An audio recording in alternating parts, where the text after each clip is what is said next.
Hey, everybody, it's Shaman Shane, and welcome to Shit My Shaman Says, the podcast. Joining me today is my very good friend, inspiration, just amazing person. You're going to love her. This is Ann Mills. She is a badass attorney. She is an incredible yoga teacher, is developing Kundalini rebirthing sessions, all sorts of stuff. I mean, you just won't believe what all she does, and I can't wait to get into this conversation. This is part of why this podcast happened. We get into conversations, go off on tangents all the time, and we're like, wow, we really should have recorded that. So here we are. So welcome, Ann. Hello, Shane. I would be perfectly fine if you just want to sit there and talk more about how wonderful I am. Right. I can just soak it in. In that part of it, though, I think Yeah. everybody needs to have people that glow them up. We live in a world where people are not friendly, and it's put everybody down and find the criticism and the judgment. And I think one of the things that you and I do in an amazing way is love, support, compassion, kick in the ass, calling out, but it's always done with this idea of pump each other up in some regard. Yes, uplifting you in a perfectly nasty way sometimes. Absolutely. Yeah, that's Yes. how it is. That's how it is. it's the only way it works with me. I don't respond to gentle. It's funny. Uplifting, that word, brings to mind a revelation actually that I had this morning. I love morning revelations. Tell me about it. Well, okay. So I have this thing where when I just feel emotionally beat down, I like to watch disaster movies. True. Armageddon, Poseidon Adventure, nothing makes you feel better than being in a boat upside down in the ocean with certain death by drowning. we either figure this out or we don't. Exactly. Literal sink or swim. Yes. So here was the revelation part about it. I always thought that I liked that because compared to my life, whatever was going on in that moment, what was happening on the screen was much worse. Right. Asteroids coming toward Sure, Earth. yeah. What the plane is going to crash.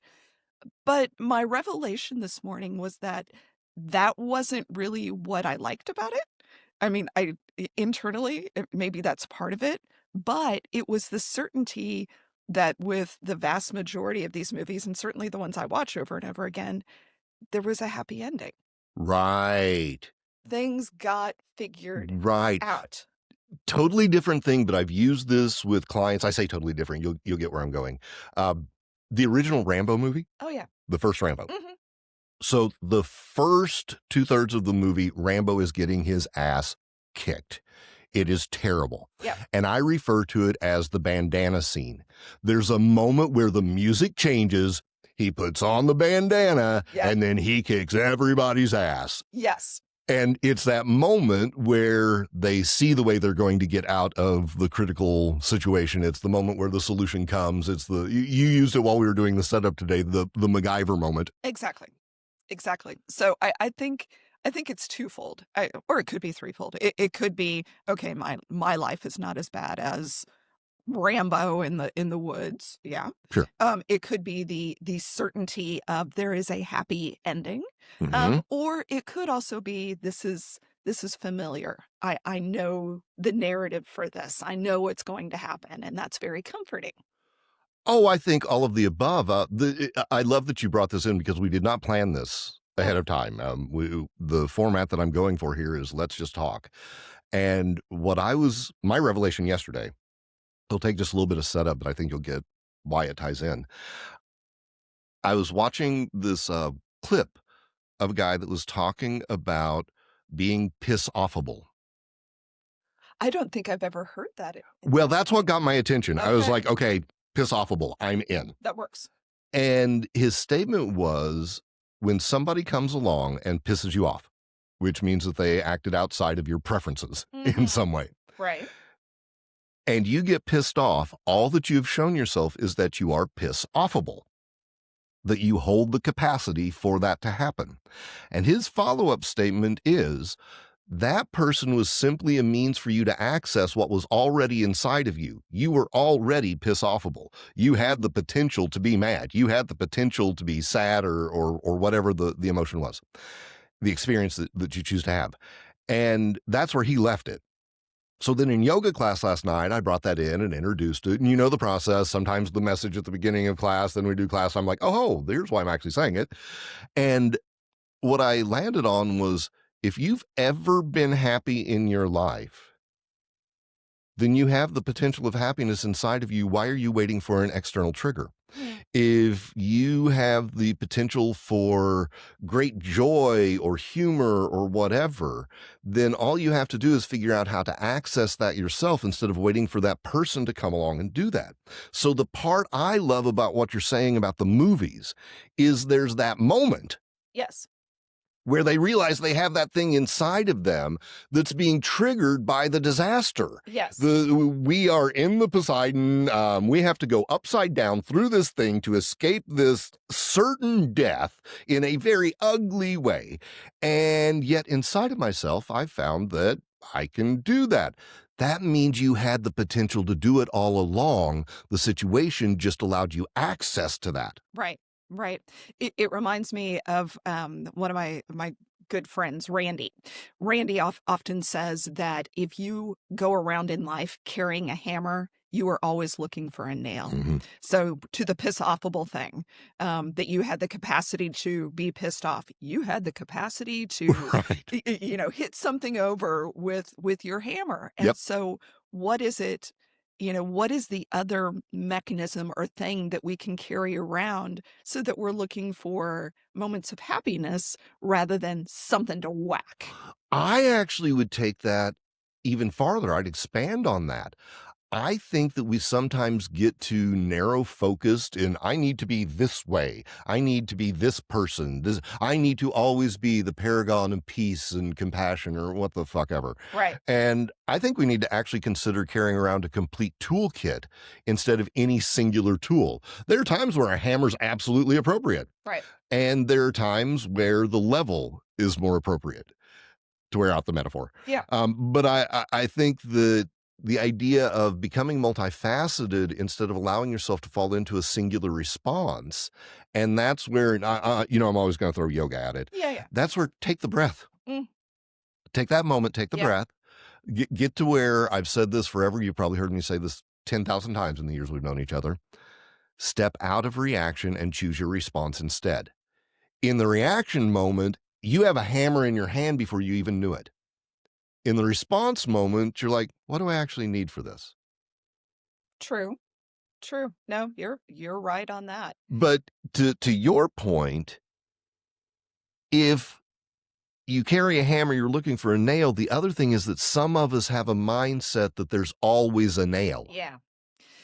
That kind of dovetails into what got me to this revelation this morning, as it was, because I was reading this article that was it was a psychology article that was talking about when people are self-medicating on classic or familiar television series, binge watching things I'm that feeling a little attacked right now. I'm sorry, but binge watching things that they know the storyline, and that has become the medication, is the binge watching of Gilmore Girls or Friends or whatever it may be.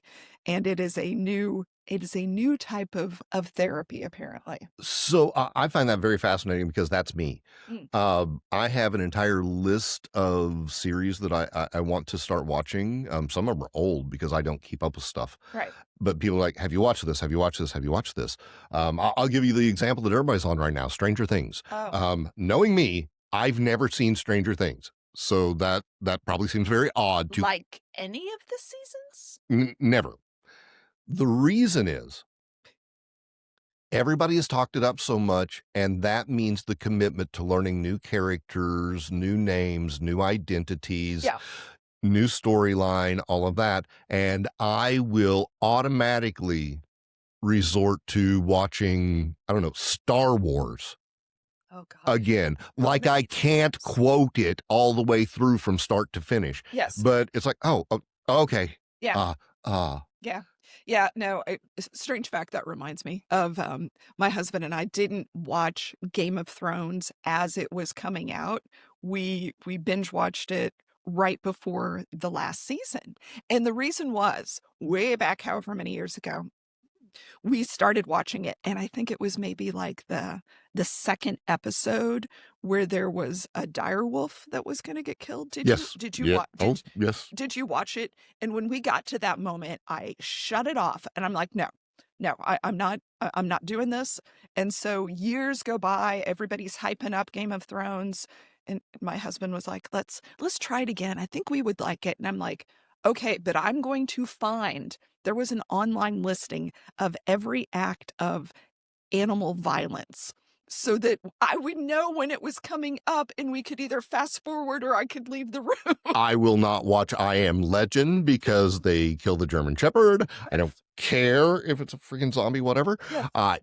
Guardians of the Galaxy is one of my favorite franchises out of Marvel, and I will not watch the third one. And it's a good storyline. It's a great storyline. I won't watch it. You are the reason I have not watched that one, because you told me about the backstory with the animal testing and everything. And I'm like, Yep. I do not want to give my energy to this. Yeah. Yeah. So it's not a cool thing. yeah. Yeah. So yes, going back and watching The Familiar, and then, okay, you know how my mind works. One thing just leads to another. I wish I knew how your mind worked. Yeah. But then it made me think about the number of people that we know that can't get out of their past. It's like they peaked in high school, and Right. that's where they're gonna stay. Yep.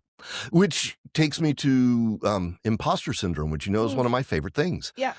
I absolutely love the concept of imposter syndrome. It means you're trying something new. You've stepped out of your comfort zone. Right. If you're not regularly doing that, Mhm. then you are going, man, that one time at band camp, I really Yeah. did the thing. Yeah. And you're not progressing, you're not growing.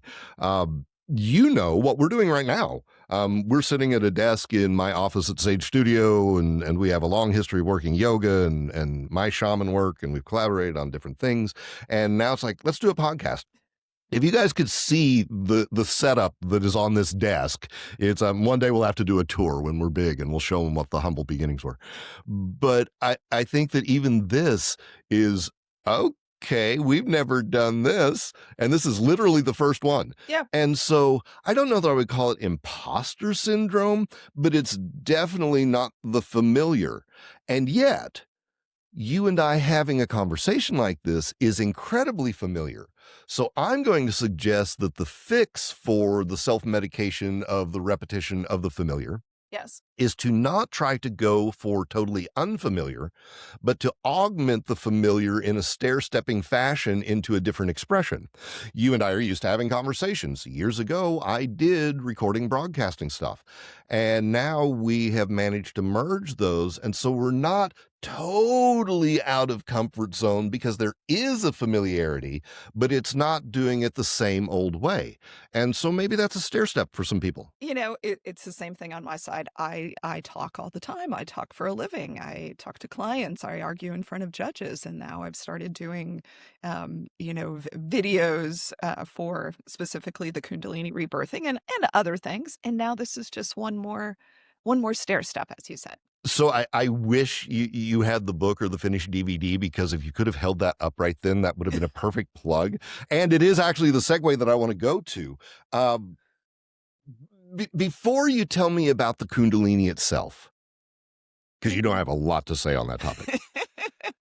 I didn't wear my white turban today, so I didn't wear the proper hat. And we're supposed to respect you somehow. I know, still, I don't know what you're wanting here. I don't. Yeah, it's at the dry cleaners. Before we get into that, tell me the journey from badass lawyer to yoga teacher. Now, keep in mind, she's still the lawyer. But now I got to set this. One of the things that everybody's going to have to get comfortable with is, if I know you, we're going to talk about stuff I know. Go for it.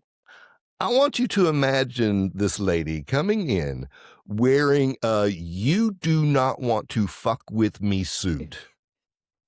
Heels, hair, nails, walk in like she owns the place, to where everybody is like, we should probably act a little bit better. And then goes in the bathroom and changes and comes out in, yoga pants with skulls on them and a tank top or t-shirt and her hair up in pigtails and gets up and is like, "Hi, it's Ann," and then does this really fun sequencing of yoga that at some point you're like, how is this nice person killing me all of a sudden? Because it's a moment like it's supposed to. And then you feel like you just hung out with your best friend at the end of it. And then this is the best part.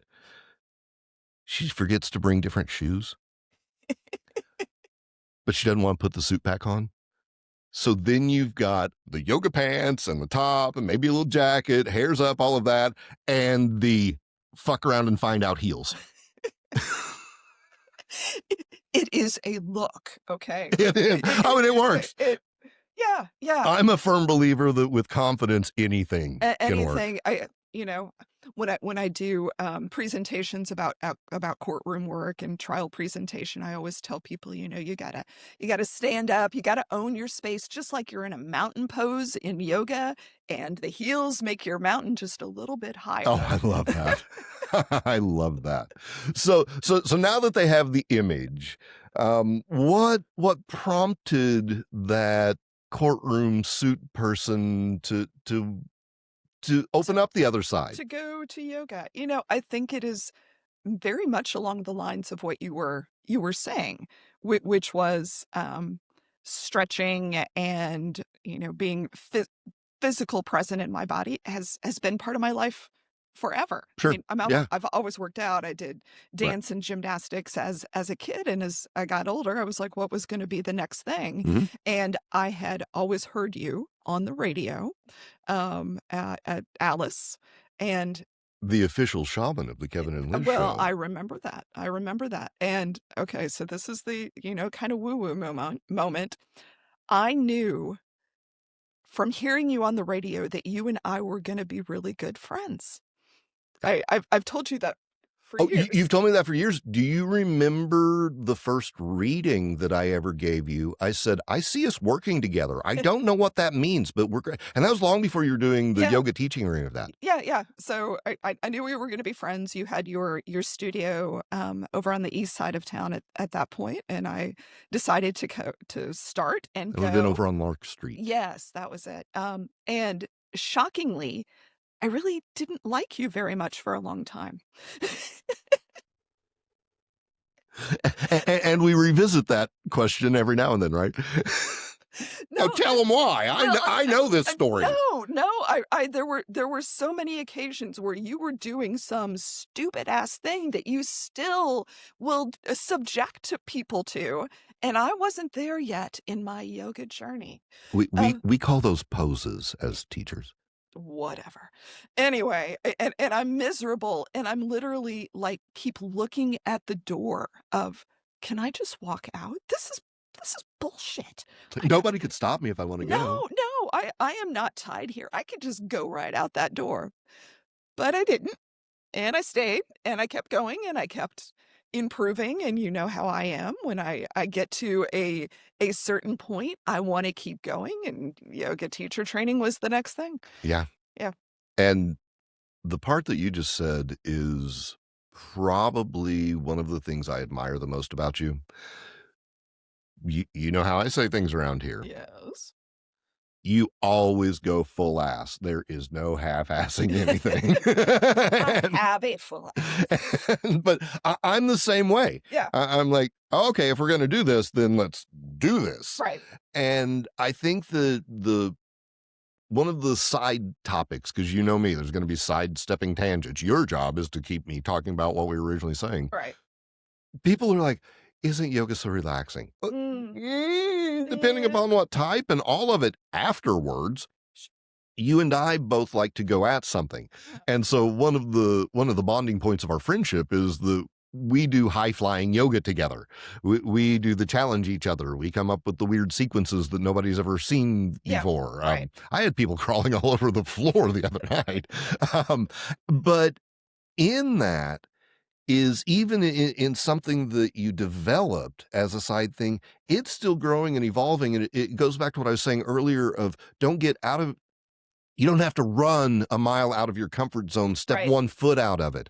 And the constant recreating and the evolving and the experimenting and all that goes to that. Yes, and that actually brings me to another thought and point that I have had is that we are as a society of humans, specifically within, central part of the country here, in an epidemic of people who are not prepared to follow the journey. They want to stay stuck where they are Right. and and in fact go backwards in time. Mhm. I mean, I went off on a tangent the other day. I There was a post I saw on Facebook that was really activating for me. That is the new word, by the way. Were you aware of that? It's no longer triggered, it's activated. See, and this now I have to learn a new thing again, and now we're Yes. back to the original problem. Yes, yes. So I was activated and, it was somebody going off about their Make America Great Again. And I'm like,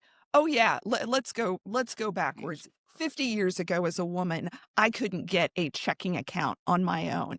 60 years ago, people of color could barely vote. 80 years ago, we were interring Japanese people just based on their country of origin. 10 years ago, I couldn't get married. Exactly, exactly. And so people that are seeking to go back to that from that, make America great again, are people who can't embrace that the great thing about America is that we continue to evolve and strive to be better than what we once were. And I would go even farther. The fact that the current regime makes that their catchword, and I know I'm going all off on a tangent here, but it all relates, is Make America Great Again, is I think an example of people who have not been able to evolve and were more comfortable in that prior incarnation of America and can't catch up to where we are today. And so instead they want to drag us So backwards. I love that. I want to build on that a little bit. Okay. At some point, Kundalini. Yeah, yeah, yeah. But energetically speaking, because shit my shaman says, I've got to take Mhm. this back to the energetics, the way I approach life, the way I see everything. Sure. Taking it even somewhat out of the political division aspect, which you know where I stand on that. Um, uh, um, check out my nails if you have any questions. But why would you energetically create an energy that is saying something isn't good? When you say make America great again, and I agree, again means going to the past. By definition, those words mean we're moving backwards. Wor- We're going for some previous state of whatever. Words always have a meaning. Now, I can get with, and I agree with everything you said, by the way. This isn't a correction. This is just an addition perspective. Why would we not want to make America greater? Why would we not want to recognize the greatness of America and focus in on that? If we want to improve something, then the idea of moving forward, and I understand that's where progressive and these words will come into play. Right. And yeah. Yeah. But the idea of why wouldn't you want progress? Why wouldn't you want to be woke because the other side of that is being asleep? Why wouldn't you want things to advance? I'll give you a weird example. The smudging that I do, the shamanic blessing of smudging that I do. Right. I refer to it as the sacred Bic lighter because you have to light the substance. Yes. I'm here in a building and people come in and I'm doing a smudging with them. And so I have always joked about the sacred Bic. Now, I'll defend that in two ways. Everything is sacred. There's a soul in my body that is holding on to that lighter. If a soul present doesn't make it sacred, I don't know what does. Beyond that, Sitting Bull would have used a freaking lighter if he had one. He wasn't stupid. When people talk about tradition and going back to the old way, you're telling me that we should take the example that we should still be shitting in the woods and that we shouldn't have hot showers. I don't agree. I think that as science comes in, I think as human experience comes in, I think as theoretically education increases in its capacity, then we should learn from what once was. Even if ideologically you want things to be more conservative. That doesn't mean go back to what Reagan did or whoever did. Why would you be trying to repeat something that doesn't fit the present day model? You're trying to play a CD when your car only streams. Right. It is the comfort level. Yeah. People, I mean, you can take it on a micro level, you can take it on a societal level, but it takes energy. I mean, we live it to keep growing and evolving. And some people are I don't know, lazy maybe is one word, unwilling, whatever. They're just comfortable where they're at. They don't want to evolve into something new. They want to Right. stay where they're at and Right. drag everybody else back to that place. Here's a weird thought if I can get this out. Familiarity breeds contempt. We've heard that our whole life, Yeah, right? yes, yes. Correct me if I'm wrong. Uh-huh. Generally, that's taken to mean in a couple, when you're too familiar, a little contempt will begin to develop. I'm going to suggest that in our present day society, the familiarity of what people are used to politically has bred a contempt for anybody who doesn't feel that same way. I think you can take that saying and actually pull it inside out, and it Yeah. fits perfectly in our modern day society. Yeah, I see it all the time, put on my lawyer hat for a second, with couples, who are divorcing, where someone comes to see me and I could be representing either side of it. It could be a husband coming in saying, I now enjoy doing things like, going on bicycle rides and hiking and camping. And my wife used to do that with me, but she's not interested anymore. She just wants to stay and do Right. whatever, Right. and I'm continuing to advance, and she's Yep. staying right here. I get that in readings all the time. Yeah, You hate to say when somebody gives up, but yeah, right. a lot of times that's what it Mhm. is. And we see it in, you know, we see it as a society, we see it in the yoga room. I mean, I know we both know people who have been doing yoga for years, but they are Yeah. comfortable doing a particular type of thing Yep. and not continuing the journey. It's like, I want to go on a trip. I'm going to drive to St. Louis, and that's as far as I'm ever going to go in my life. Right. There- Exactly. Or like you said, high school or yeah, wherever the destination was, whether it's mental or actually physical. And it could be fear. I mean, I go back to classic television, Gilligan's Island. There was an episode where they had gone back in time and they were cavemen and they were talking about, I forget which of them wanted to go on a journey, and one of the other castaways was like, "No, walk too far, go off edge." I wish some people knew there was an edge that should still be respected. Let's just take that there. But yeah, you get comfortable. You're So scared to keep going. are you familiar? I hate saying this after our conversation about animals because Go ahead. I think a lot of animal testing is bullshit. Um, Of course it is. of course it is. Of course it is. Yeah, well, I say I think. I know that There it's there bullshit. there are countries that have now banned it. It doesn't exist in some Yes, places. and recognize certain species as sentient and Yes, self-aware. Yeah, yes, yeah, yes. yeah. But have you seen the thing about the rats and cocaine? Yeah. So they took the first test was that they took a colony of rats, obviously they're in cages, white lab mice kind of things, and they gave two water sources, and one of them was clean, pure water, and the other one was cocaine water. And Coca-Cola. yeah, and they all died. They all OD'd.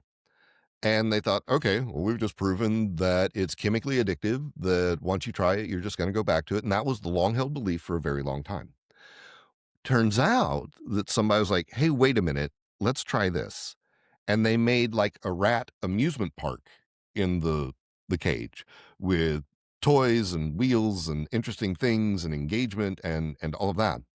And when the rats had something to do to constantly stimulate them, to make them think and move forward and figure out different things and stimuli, they didn't drink the cocaine water. Mm. And so when you were talking about the addiction of the familiar, Yeah. leading all the way into politics, TV, social interactions, wherever, religion, Right. any of that. If a person is proper, if we can consider ourselves animals like a lab rat, because this may just be a big experiment, we don't know. Oh, it could be. Then if you have a purpose, or if you're stimulated, or if there is something for you to engage in or do or whatever, then you can break away from the addictive quality.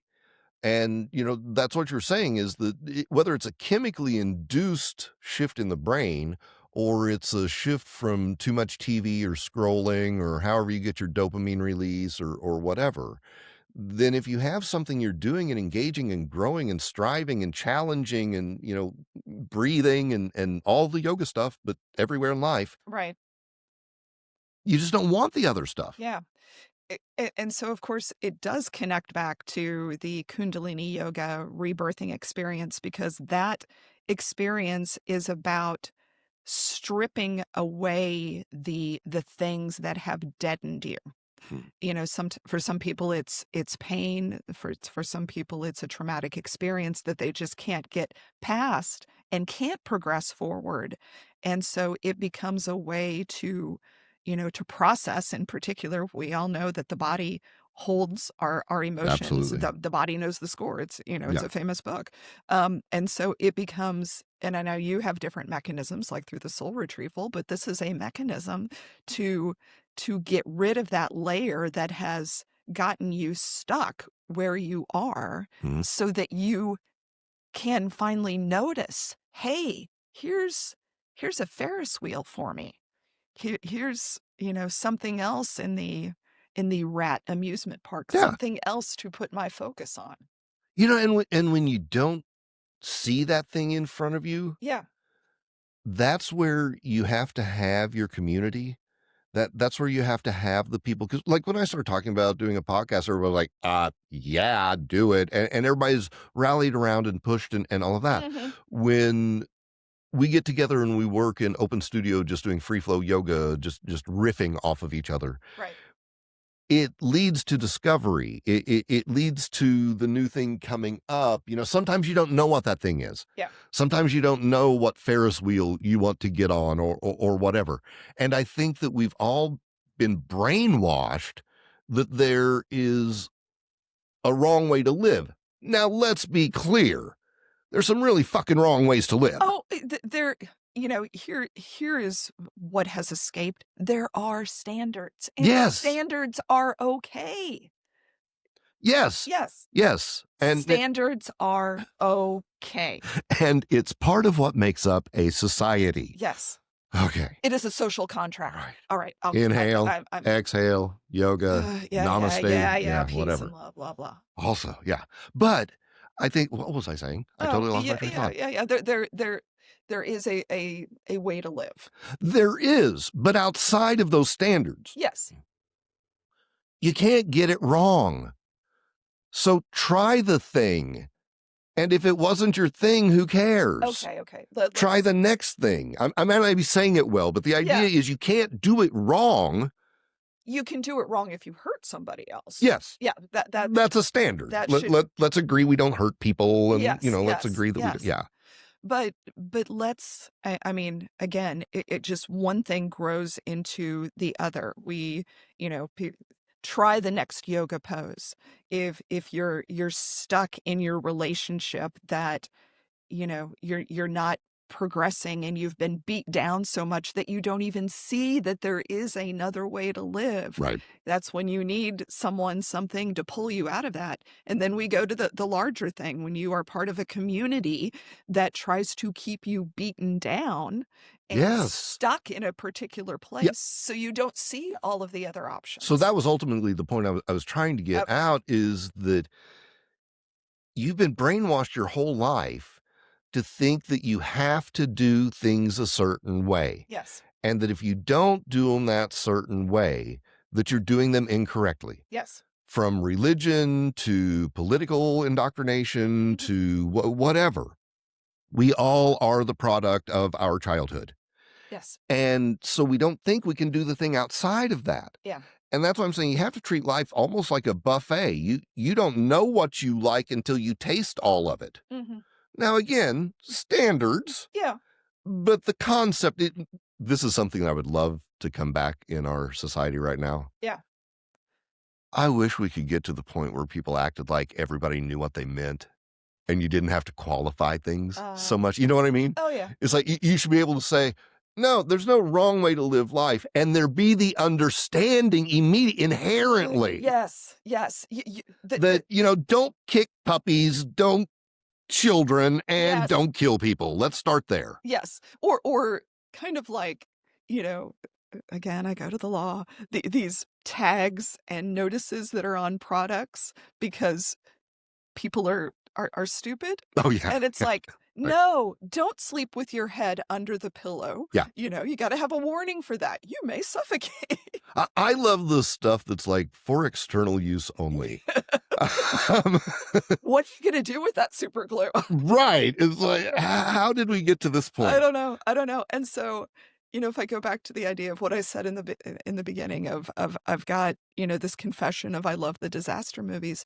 I think it's okay to use those things sometimes to I I acknowledge sometimes you need a little something. You can't always be frenzied and going for the next thing. And Right. you got to take that breath, but that shouldn't be a way of life. I agree with every single bit of that. I think that the one thing I would add to the people getting to know you, and it's what you just summed up there, you might watch the familiar, but that familiar led you to a whole new line of thinking. And I think that's an important thing to get.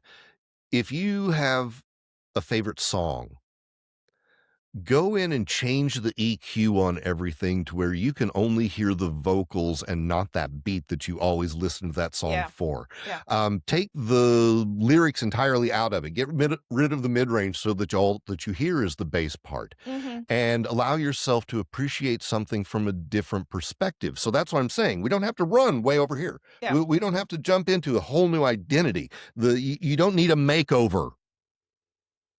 You don't need a fucking makeover. You can change things however you want in whatever degree, but change, Yeah. grow. Yes.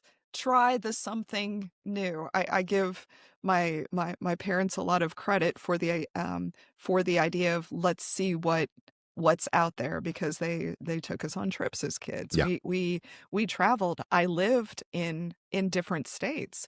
I lived in Minnesota. That is a very different experience than growing up the first part of my life in Missouri. But you don't have to have the big trips. You can find something within yourself, within your community to reach outside your boundaries. Absolutely. And that goes back to the point of what I was watching yesterday and then brought into yoga last night.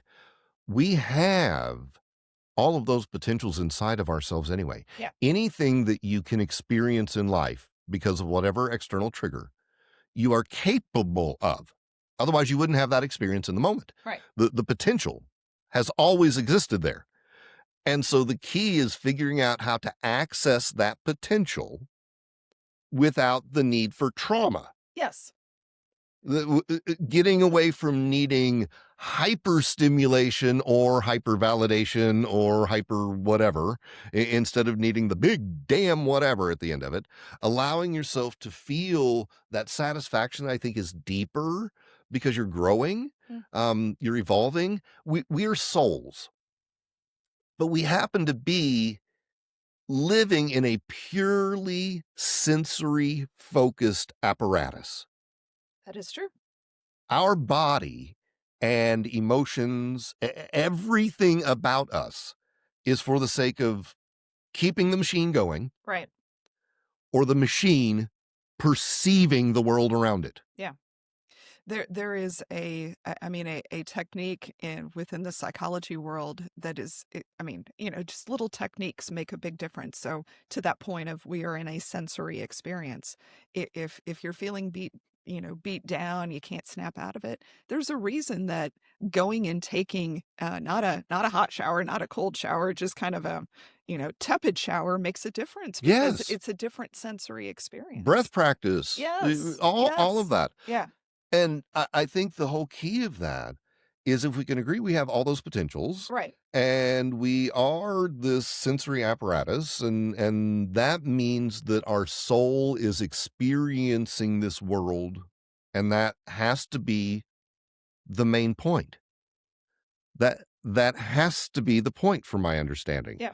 Our soul, I've always said, I like to believe that I am more than 6 foot, 180 pounds of bad attitude. I like to think there's more to me than that. And I believe that soul self, that soul consciousness, Yeah. first of all, I believe a part of it is this expression, but that's another Yeah. podcast. Yeah. Yeah. But it is experiencing this creation, which I believe is the fundamental aspect of God itself, which we should get into sometime. But I think that it's experiencing this world. And if it becomes redundant in its experience, if the soul through this apparatus is going, eh, okay, look, the machine's glitching, it's stuck in its pattern. Mm-hmm. Oh, no, wait, there's an app running in the background that's not letting it do the thing that it's supposed to, Right. and we get into our pattern thing there, Yeah. then the soul never detaches from us, but it becomes a sense of disconnection. And that's why people feel like they have lost God. That's why they feel like they have lost their soul. That's why they don't feel like they're living in a spiritual awareness and the energy that we should be feeling all the time. And it's not because the angels abandoned you, and it's not because you're the one person in the world that doesn't have a spirit guide, and it's not because God hates you because you're gay or whatever stupid thing that we tell ourselves. Right. It is because you have quit giving that part of yourself what it needs to thrive, survive, and interact. If you wear a glove on this hand all the time and don't allow it to feel anything, then the brain, you're going to quit counting on that hand to do anything. It's Yeah. not giving you any sensation. It's not giving you any input. It's not giving you any experience in the world.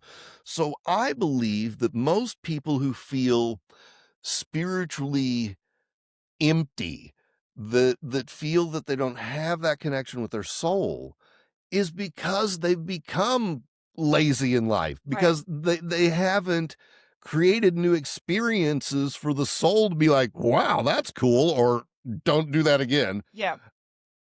And I think that's where that big disconnect comes Yeah. from. So here's really the big question, Shane. I mean, you did this podcast thing, stretching outside where you were before, and here we are. And here we are. And here we are at perhaps the end of this first segment. Is your soul satisfied with where it's stretched to? I would have to say yes. It feels good to be able to just free flow talk with people. And while we didn't have a moment of it, we're certainly capable of it. I welcome the moment that we have an opportunity to disagree on something, because I want people to get that that's what real conversation is. Mhm. It's okay. And it's okay to, you shouldn't be rude, but to be like, "Ooh, yeah, you'll finish what you're saying because I'm listening, but you just made me think this and I got to throw this in there." That's real, and it's organic, and it's everything that we've wanted. Thank you so much, Ann Mills, for making this possible in so many, many, many ways. Keep doing you. That's all that is asked. That is all that is asked. To everybody else, Shit My Shaman Says, check it out on YouTube. Look at the socials. You know all the stuff. Click, like, comment, share, all of the things. I don't know why I say that. You hear it from everybody else all the damn time. But hey, remember, be kind to yourself and everyone else.